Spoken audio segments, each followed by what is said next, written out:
कर रहे हैं। 15 साल तक टीएमसी ने बंगाल के लोगों को डराया, लेकिन ये लोग एक चीज भूल गए। जब अत्याचार की हद हो जाती है तो जनता मां दुर्गा का रूप धरकर अन्याय का विसर्जन कर देती है।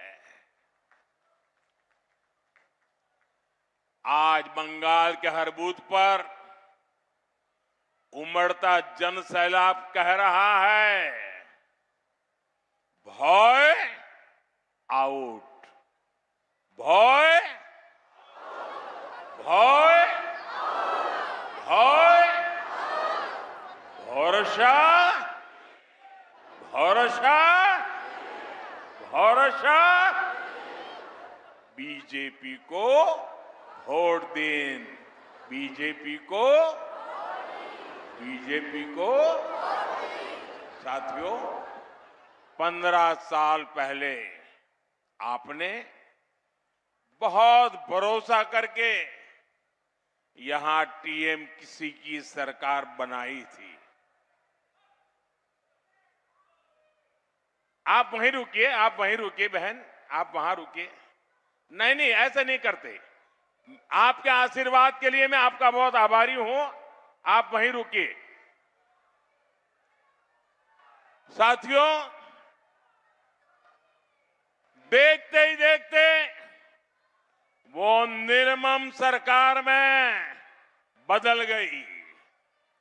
टीएमसी की निर्मम सरकार नबन्ना सचिवालय से नहीं चलती है।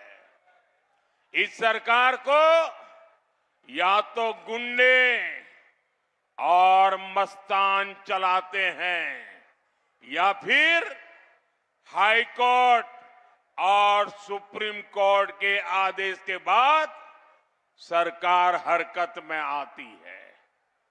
21वीं सदी का बंगाल विकास के मामले में ऐसी निष्क्रिय सरकार जनता के हितों को कुचलने वाली ऐसी निर्मम सरकार डिजर्व नहीं करता।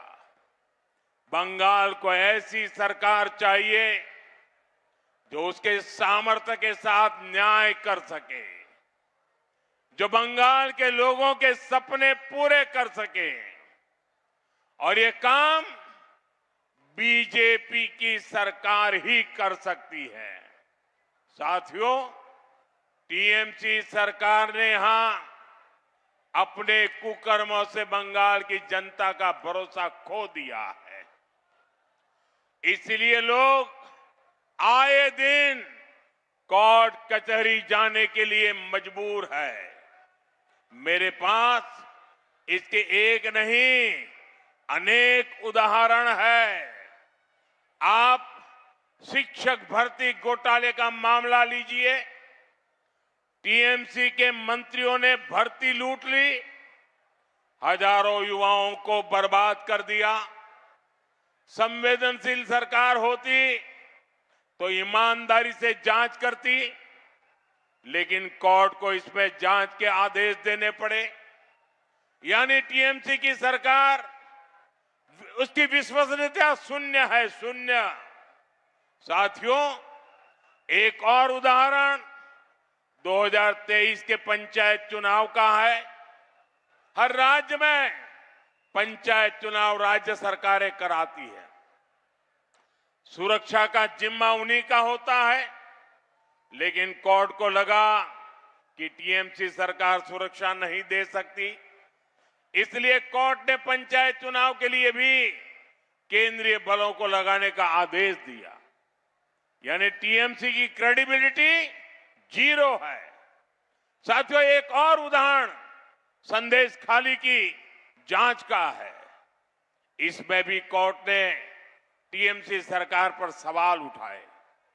आरजीकर अस्पताल के डॉक्टर बेटी, इसके साथ रेप हुआ, मर्डर किया गया।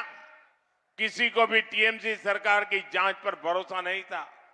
लोग कोर्ट गए और कोर्ट ने सीबीआई जांच का आदेश दिया।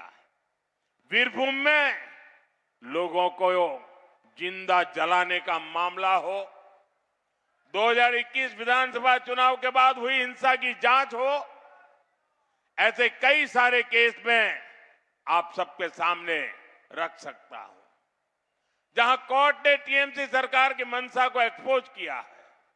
साथियों, हद तो यह है कि ये निर्मम सरकार केंद्रीय जांच एजेंसियों के काम में भी रुकावट डालती है। अभी सुप्रीम कोर्ट ने कोयला घोटाले को लेकर टीएमसी को एक जोरदार तमाचा मारा है। आपने देखा, टीएमसी सरकार जांच में रुकावट डाल रही थी, सबूतों को मिटाने का प्रयास किए गए। सुप्रीम कोर्ट ने इसको बहुत ही गंभीर मामला बताया। कोर्ट ने ऐसी हरकतों को लोकतंत्र के लिए खतरा तक माना। साथियों, ये दिखाता है कि टीएमसी ने मां, माटी और मानव हर किसी को धोखा दिया है। इसलिए टीएमसी के नेताओं के मुंह से अब मां, माटी और मानुष ये शब्द भी नहीं निकलते, क्योंकि इन्होंने मां को रुलाया है, माटी को घुसपैठियों और सिंडिकेट के हवाले कर दिया है और मानुष पर हिंसा, अत्याचार और पलायन की तलवार लटकी रहती है। साथियों, यहां इतनी बड़ी संख्या में माताएं, बहनें, बेटियां आई है। आज बंगाल की महिलाओं ने तय कर लिया है, उनका आशीर्वाद बीजेपी के साथ है।